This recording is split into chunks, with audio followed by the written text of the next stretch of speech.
You're listening to Tuesday Morning Quarterbacks with Don Carpenter and Chris Brennel.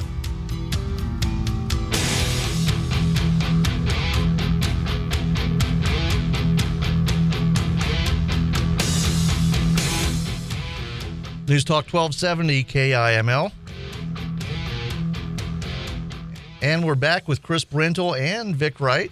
Hello. Oh, Hello. Better back off a little bit there. I'm not used to I'm not used to people knowing how to use those headphones. They're usually way back here, and you have to turn them all the way up. Hi, how's it going? My name is Victor Wright.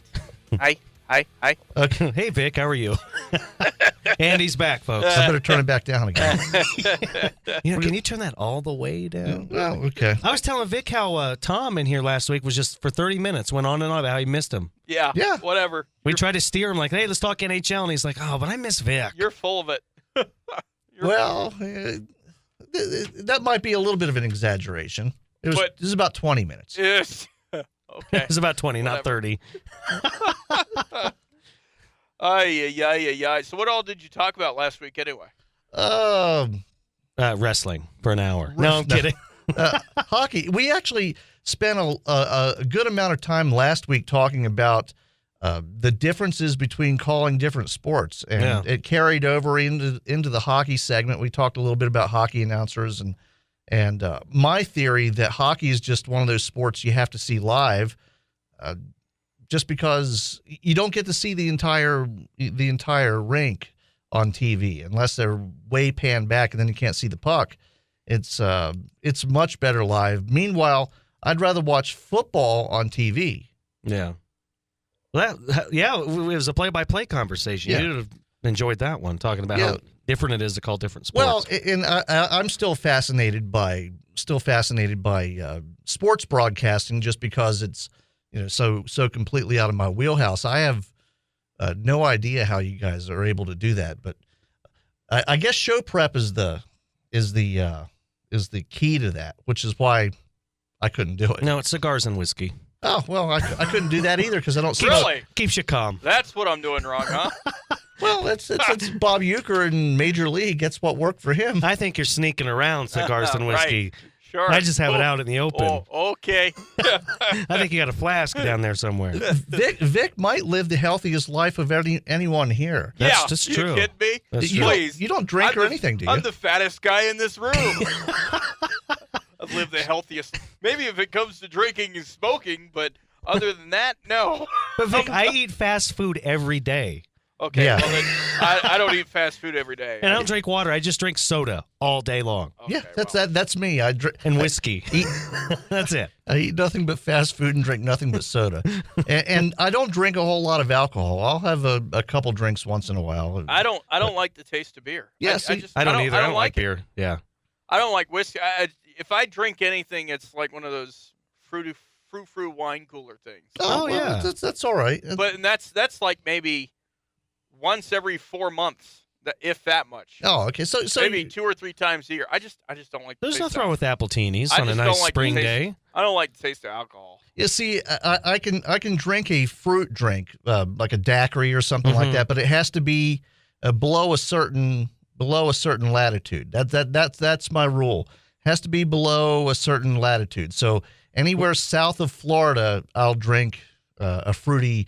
I was like, what do you mean? A banana daiquiri or a strawberry daiquiri or a margarita or something like that. Wait, before we start getting serious and talking sports, did you talk about the whole Dubai thing with him yesterday? Oh, we forgot to mention. You need to take a trip. So, all right. So yesterday, I'm reading show prep, and we talked about this on the air on my station on KIML yesterday. Those of you that don't know, Don Carpenter is the biggest Hunger Games fan that I know, at least in this building. I mean, holy cow. This guy, he has a Mockingjay pin or something that he puts on his jacket. He's like a nerd. Wait, I mean, you know how there's Star Trek nerds and Star Wars nerds? Yes. Dark Shadows. Yeah. Absolutely. This guy is a Hunger Games nerd. Absolutely. So you need to start saving up some money. Okay. I saw. I didn't see the story in your show prep, but I did see what you Dubai? talked. The theme park. Yeah. So they're building a theme park for for the Hunger Games in Dubai. I'm not quite sure how that'll work because the whole idea of Hunger Games is that everybody dies. Yeah. So I'm not quite sure. Well, If you go to this theme park, you will. You ride the roller coaster. They don't have seat restrictions. You just you fly off. Well, Not to mention, you'll end up in an ISIS video if you make that trip. well, Maybe you shouldn't go. That's the thing. You drink a beer, you get beheaded. So I'm not quite sure. I'm not quite sure I would want to go there. I'll watch videos of it online. The funny thing about Dubai is, though, they have the nicest airline in the world. I've never been there, so I don't know. No, I'll never go there. He flies Air Dubai. But I've seen videos online of people that fly Emirates Air. And Dubai is the capital of the United Arab Emirates. Right, UAB. Yeah, so their first class in their airplanes is a room. You get a room. It's a little walled off room. Has the seat reclines into a full size bed. You have TV. You have your own little station, own little table. It's unbelievable. And then the rest of us get to fly coach, which is like being a veal calf. Oh, it's horrible. It is horrible. I actually looked to upgrade my next vacation, upgrade to first class, and it was like a month's salary. I was like, Nope. I guess 6 more hours is a veal calf for me. When I call them, I try to figure out how much it is if I just stay in the bathroom the whole time, see if I get a discount that way. Well, my Lord. Just sit on the pot. Yeah. All right. So should we talk some sports? Yeah, we probably should. How about Wisconsin and Duke? I thought it was a fun game to watch. Chris, you're not allowed to talk because you slept through the whole dog. No, I did. I'm glad I did too. Duke won. Yeah, but it was a good game to watch. It was a fun game to watch for the most part. I mean, it wasn't like what were you were predicting, Chris? Like a 20-point blowout in favor of Wisconsin? Yes. Nowhere near it. Well, Wisconsin didn't play well. Throughout most of the game, it was back and forth. Points. Yeah, it was back and forth, and I was flipping back and forth between that and wrestling. But I got to see that most wrestling, huh? Funny thing is, there was actually a lot of wrestling on the wrestling show last night. It was almost all action. Interesting. I guess they wanted to compete against the national champion. I'm going to put my bracket right in front of me because I think I'm the only person here that actually had the right winner. Everything else was wrong. Yeah. But I had the right winner. Third place. I got everything else wrong. I mean, I picked Wyoming to win their first round game. It was all downhill from there. But I got Duke. But then again, they were a number one seed. It's not really a crazy pick to pick a number one seed. Well, I think look at Krzyzewski. I mean, 5 national championships for him. Krzyzewski, you got Krzyzewski. You have UCLA coach Wooden. Yeah, thank you. I had a brain fart. He's got 10 though. Still, yeah. I mean, for crying out loud, especially in today's world, how you have all these mid-majors coming in and being able to get deep into these tournaments. George Mason University in 2006, Butler University, all these other mid-majors that have chances of doing deep runs and throwing out people. Even Duke last year. They lost in their first round game, I believe it was. The first game that they had. I mean, Krzyzewski is one of these coaches where you're able to win 5, and it shows how he's able to coach not only at the college level, but you have him coaching the USA basketball team. Mm-hmm. Being able to work with the prima donnas. I'm just saying, once you make it to the NBA, you it's the money. It's not the play. Well, it's a different kind of coaching. When you're talking a professional coach versus a college coach in pretty much any sport, you're talking to guys. Some of them might even be older than you, especially if you're a young coach. But at least they all make more money than you, especially in the NBA. I mean, the NBA average salary is a lot more than the average coach makes. So you have to talk kind of up to these guys. College, the players should be looking up to the coach. And it's a different kind of coaching. And obviously, Coach K is the best at it. I mean, he's the best there is. And I would say you have Wooden, who's won more titles than Coach K, but he went in a different era. Yeah.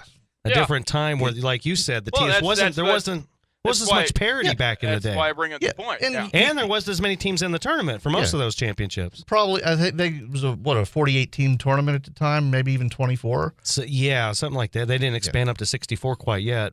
And UCLA was winning every other year. Yeah. So I mean, it's a different.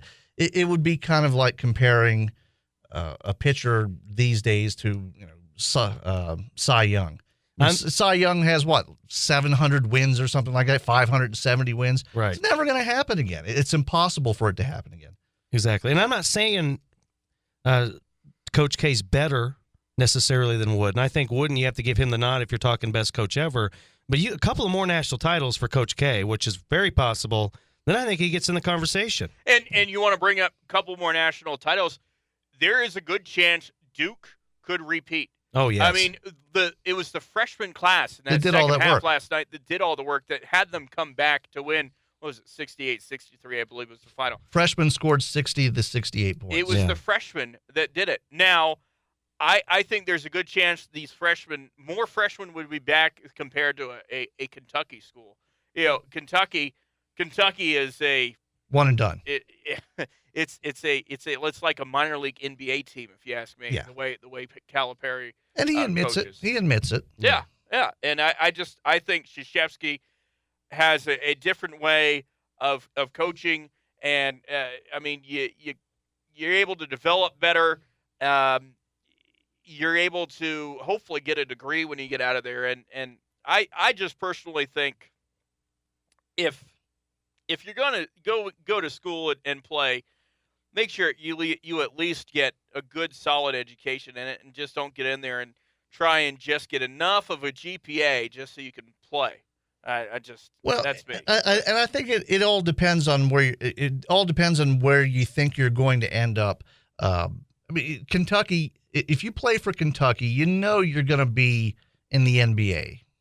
And I sometimes I don't blame those guys for doing the one and done thing. But if you're going to, even if Duke is a highly regarded university. Oh, yeah. But I mean, especially if you're going to a smaller school, if you're going to Wyoming, or if you're going to San Diego State, or if you're going to Baylor or something like that. I mean, where a lot of the players don't end up in the NBA, get your degree. Yeah. Right. Because, exactly. I mean, they're giving it to you. Right. I mean, Chris, myself, and Terry were talking about earlier today off the air just about the benefits of the community college aspect of it. And we were talking about Gillette College, I guess, is send out I don't know if it's quarterly or semi or twice a year or what it is, but I got something in the mail from Gillette College yesterday. I was reading this brochure. I guess it's like a magazine or something. And I was reading on the back of it and don't quote me on this because I don't have the literature in front of me, but something like for 30 credit hours, it only costs, I want to say it was less than $3,000 or $4,000.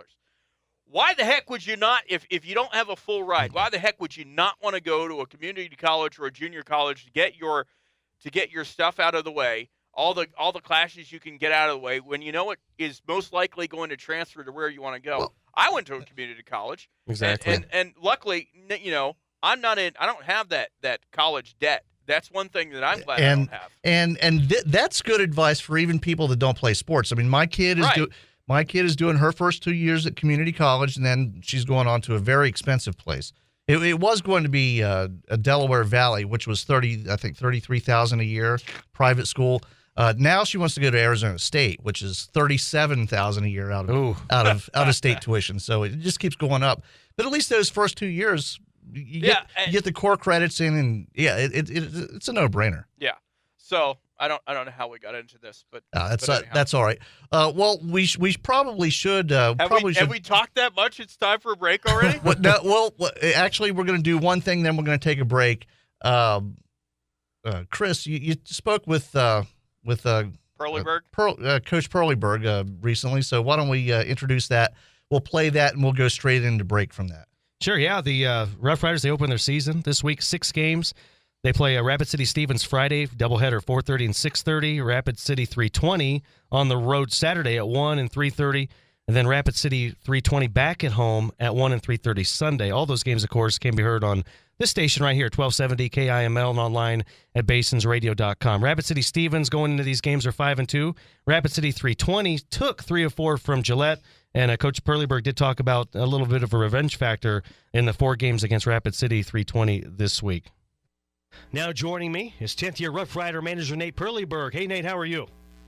Doing great. How are you, Chris? I'm doing good. Thanks for asking. Well, Nate, the season is just days away. I'm sure you and your players are ready to get going. How do you feel about where your team is at right now?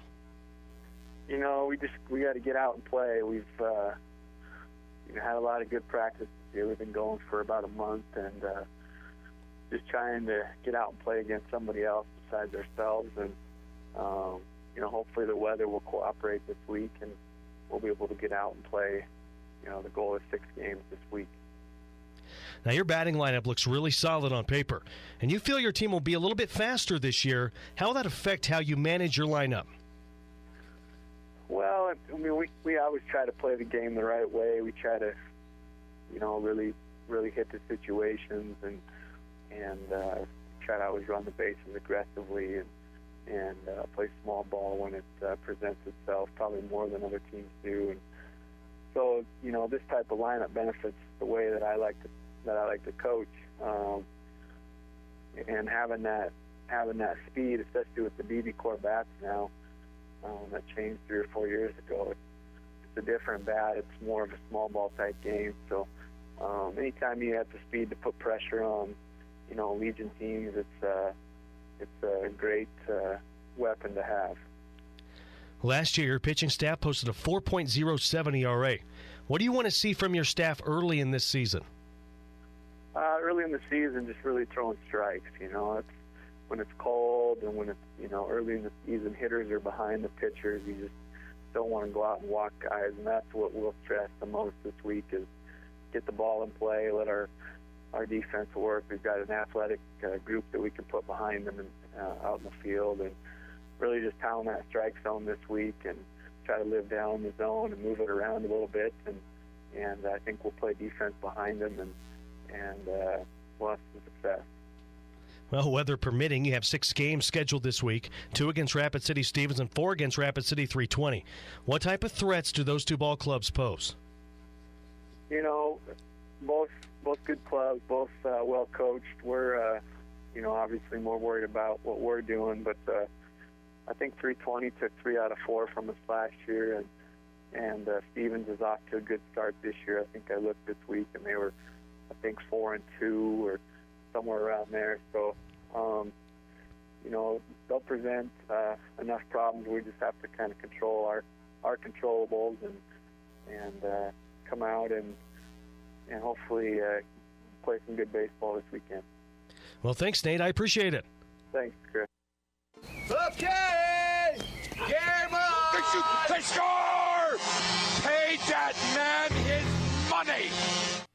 What a game we got going. Lucic mashes Jones. Crimea River. He scores! I'm a lead farmer! Oh, Thomas Ross Kovalchuk! Ah, you better pay him in rubles. It was an unbelievable save off the Russian. And this series is going back to where Jimmy Hoffa is! It's time for the Gillette Wild Report with Coach Tom Winkler. He scores! Ball! The meatloaf! And the Tuesday morning quarterbacks on News Talk 1270 KIML. He scores! Summertime is coming to Philadelphia!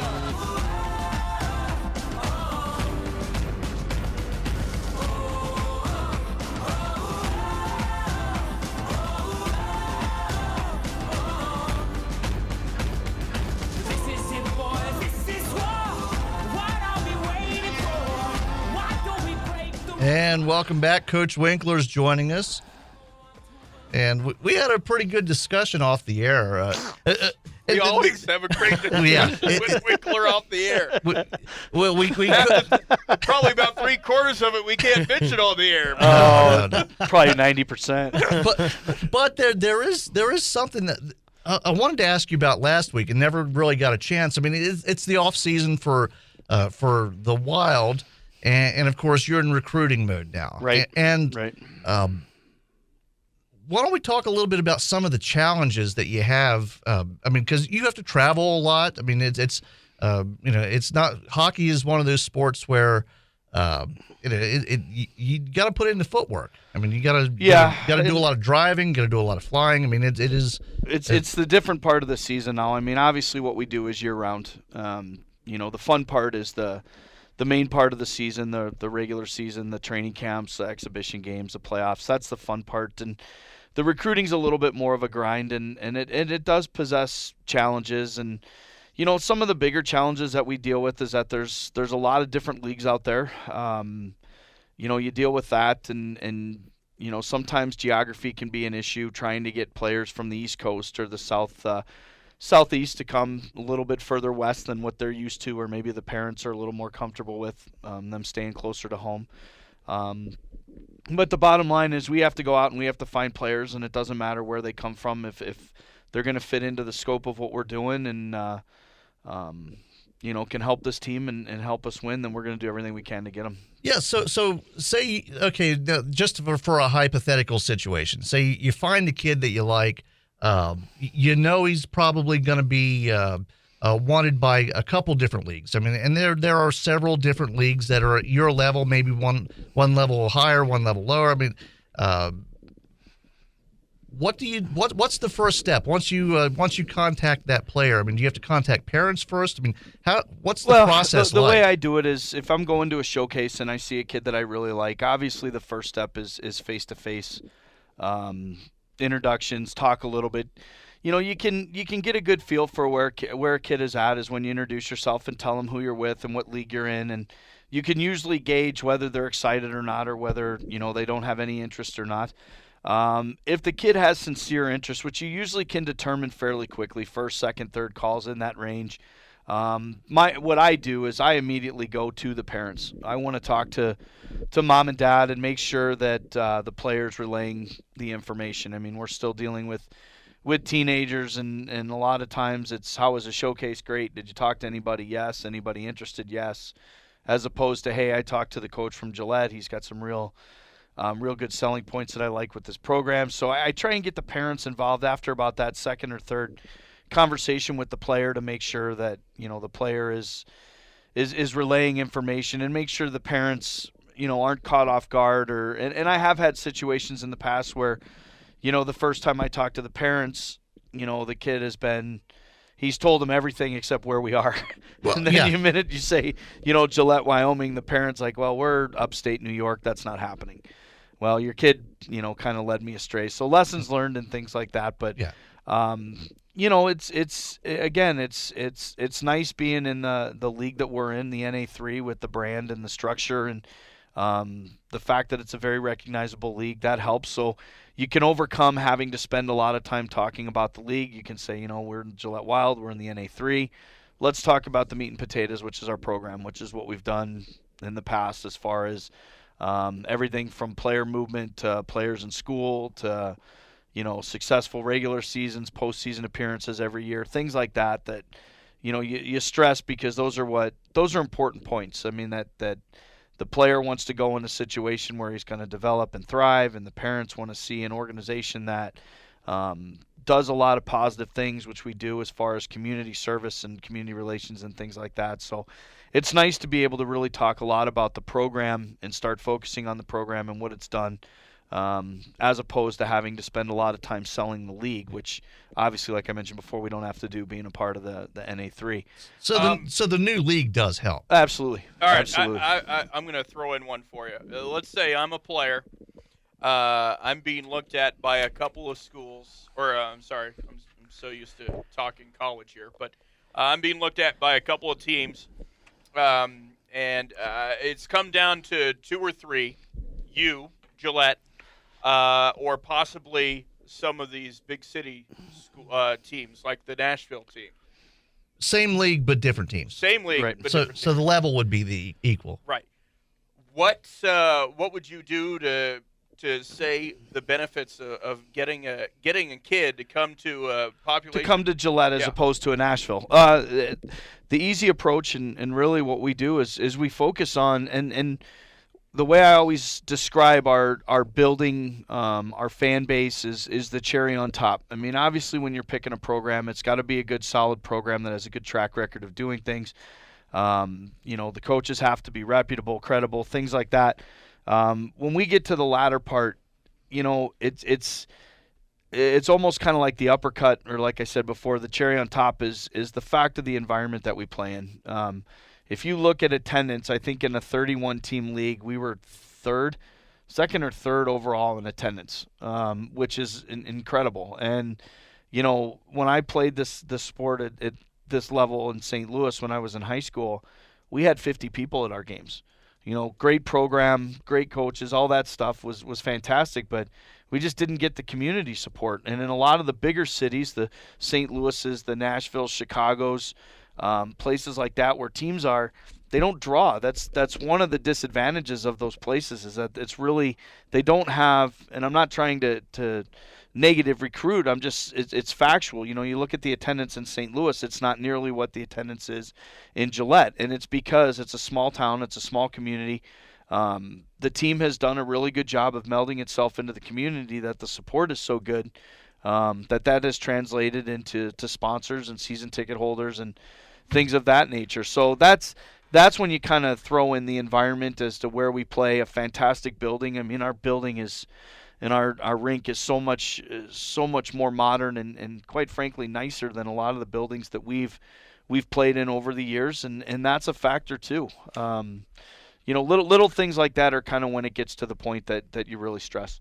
All right, now I want to talk about over the years for you here in Gillette. We're getting ready for you to start recruiting for your fourth season? Fifth. Has it been that long? Yeah. Holy crap! I remember. Do you have to scan that? Because he just said a bad word on the radio. Oh, you can say crap. You can say crap. Boy. We have a commercial. We have a commercial that, anyhow. It's all toilet jokes. It's a plumbing commercial, but nonetheless. The first time I heard that commercial, I was like, oh, boy. and then I heard it's all toilet jokes. Well, my point is you guys say I'm censored 90% off the air. Yeah. But my question is this.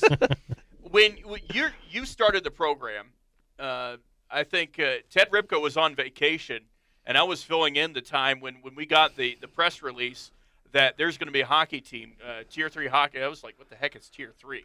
And I'm the one that wrote the story about it. But how hard was it for you to recruit for, first off, it's in Gillette, Wyoming. It's a new program. It's getting started. Was that easier for you to recruit in that regard, or was it harder? Well, and talking about from then to getting into your fifth season of recruiting now. Well, obviously the first season was such a challenge. I mean and I want to make sure my timeline is correct, but they got the team in early June, I believe. They brought me in late June, so basically I had about 8.5 weeks to put a team together. And at that stage of the game, that's late because a lot of the showcases had already been done. And it's funny because we talk about that first-year team a lot because that team was motivated by the fact that the commissioner of the America West League at the time said that we would be lucky to win 10 games, starting as late as we did and with the team that we had. And what was really neat about that first-year team was the underdog mentality, and they got better and better. And we knocked a couple teams out of the playoffs. We finished at 500. We had an unbelievable playoff series with Missoula. And the positive thing that came out of that was that we had 13 guys come back the second year that were on that first-year team, which was a fantastic number to start with. And, we were able to build off that momentum that we created from that first year. So I think, recruiting's never one of those things. You're never going to sit back and say it gets easier because it doesn't. I mean, there's always challenges that come up. There's new leagues popping up. There's actually, I got an email yesterday from Dwayne Dillinger saying, there's this Rocky Mountain Junior Hockey League, which we had heard rumors of. It's a 5-team league that's starting out of Colorado, a USA Hockey sanctioned league. Well, Colorado's a big recruiting base for us, and now all of a sudden there's another league there. So, is that going to hurt us? And it's like, well, I don't necessarily know if it's going to hurt us. It's going to present more challenges because obviously, you may not get some of the Colorado kids to leave home now because they can play at home. But then again, it's a new startup league. It's a small league where all of a sudden we're part of the NA brand and the NA3 and everything else. That I think again it comes back to not having to focus on the league but focus on our program. And in my opinion, that gives us a step ahead of all those new Colorado teams because of the fact that we do have history, we do have a track record. We've got a very good track record in a lot of different avenues. So, it's never easy. It's a risk reward thing. At times it can be so rewarding when you work and you work unbelievably hard and you get the kid you want, and then it can be incredibly frustrating when you deal with the kid and he tells you he's coming and then at the last minute he backs out and goes somewhere else, which has happened to us. We've had those scenarios happen numerous times. So it's just kind of, the tough part is everybody says you can't take it personal, but it does become personal because you invest a lot of time in the kids and you invest a lot of time in getting to know the parents. And, when you have a relationship going and things are going the way you think and you want them to go, and then all of a sudden they, you get backdoored by somebody who makes promises that, in reality, they probably can't keep, but it happens all the time. So again, it never gets easier. I'm never going to say it's easy, and I'm never going to say it gets easier. But every year, it's just different challenges, and as long as you're confident in what you're doing and what your program stands for, you're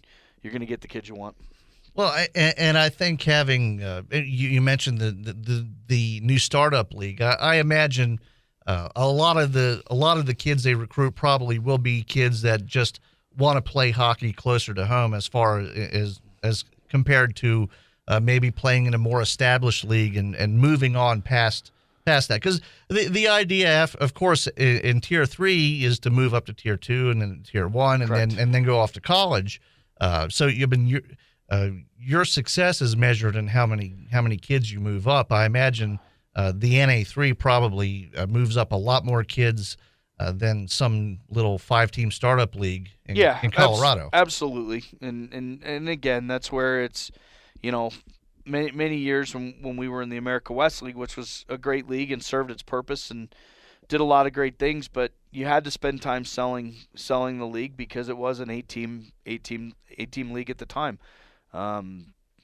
So I mean, those guys are going to have some of the challenges that I had the first year coming here and that this league had when we first started, and now we've overcome those obstacles, so to speak. And like I said, every year there's new challenges. I mean, one thing you don't ever say in this business is that you've seen it all.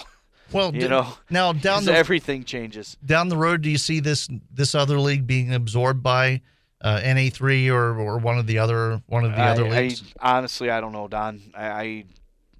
It's a Colorado-based league. There's a ton of players in Colorado. There's already some Western States League teams. That's the AAU division that's in Colorado.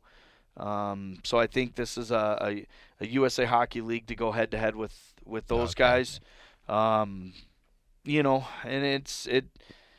it just, again, like I said, I don't necessarily think it's going to hurt us, but I think it's just another challenge that we're going to have to deal with on the recruiting pathway, which, like I said, recruiting is a series of victories and a series of losses. It's just, you got to get a good player pool together. You got to get kids that you feel, like I said, are going to meld into your program and do what you want them to do, and then you keep going after them. Now, as you keep recruiting, I just want to know what you think your team needs are for next season. Yeah, you're basically, and with that, I'll let you piggyback off of it. In 1 minute. What do you have left? Who's coming back and how many holes do you have to fill? Well, right now I look at, I guess the way I'm looking at it right now is what we lose, and we're heavy losses on our back line. We lose 4 of our top 6 defensemen. So we need some more size, and we need some more strength and guys that can move the puck from the blue line. So that's kind of been an area that I've looked at so far. But again, on the other side, offensively, we need a little bit more scoring depth. I thought our depth this past year, when we were healthy and had everybody in the lineup was absolutely incredible. And we lose some pretty talented kids. So We need to replace that. We need to replace those elements, and then we've obviously got to get, like our biggest loss last year was we lost Brett Kramer to mono. And now that he's back and training and healthy again, hopefully he can come back and play a full solid year for us, because I think he's he's a top end defenseman that could potentially move up to tier 2. So, right now I'd say the biggest need is replacing those guys that we're losing character-wise, leader-wise, and ability-wise on the blue line. Okay, well, we're completely out of time, so we'll see you next week. Sounds good. Okay, and I'll see you guys tomorrow morning. Stay tuned for Rush. This is a segment of the show. Check out Don Carpenter Radio on YouTube for all the best clips. Don Carpenter on News Talk 12 Carpenter on News Talk 12 Carpenter.